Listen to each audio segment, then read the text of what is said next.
दादू report Wasif Azad Soomro दादू शहर अंदर बुनियादी मसलन ते अवामी फ़ोन जे सॾ ते हज़ारें दादू जा बाशऊर शहरी रोडन ते निकिरी आया। म्यूनसिपल पार्क खां मैन चौकन ऐं कचहरी रोड ताईं थींदे दादू प्रेस क्लब ते पहुता।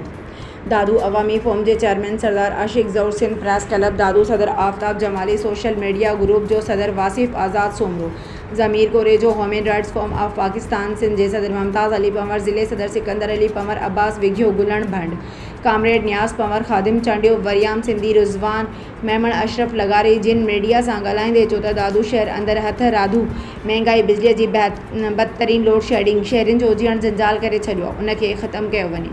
दादू में केमिकल ज़हर वारो खीर हलाईंदड़ माफ़िया जूं होटलूं दुकान सील कया वञनि था, मगर उन्हनि खे इबरतनाक सज़ाऊं ॾिनियूं वञनि। दादू में बिजली गैस पाणी निकाल सभु बुनियादी सहूलतूं फराहम कयूं वञनि। दादू वाटर प्लांट बहाल करे शहरनि खे साफ़ पाणी फराहम कयो वञे।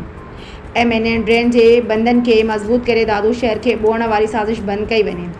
दादू ज़िले अंदर थाणनि ते करप्ट एसेट शो खे हटायो वञे। अॻवाणनि चयो त गुज़िरियल 16 सालनि खां गोरखेल ऐं ऑयल एंड गैस कंपनी में आयल अरबे रुपयनि जी करप्शन थी आहे। उते ई मक़ामी माण्हुनि खे का सहूलियत न मिली, सभु माल खाई विया। उन करप्शन जी सिंध हाई कोर्ट ॿिनि हाज़िर सर्विस जजनि जस्टिस मोहम्मद इक़बाल करोड़ो ऐं जस्टिस सलाहुद्दीन पंवर जिन जी निगरानी में अदालती जांच कराई वञे।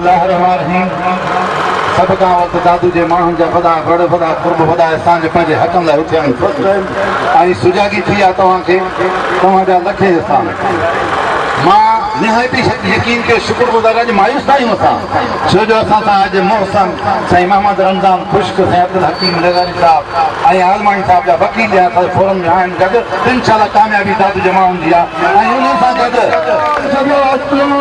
Wise chairman senior vice chairman Lala Ghulam Bhand vice chairman Farooq Malok ऐं ज़मीर कोरे जे समेत सभु दोस्त पंहिंजो दादू क़ौमी फोरम जी तरफ़ां मौक़ो पेश कंदा ऐं उन खां बाद में असां तकरीरी सिलसिलो शुरू कंदासीं।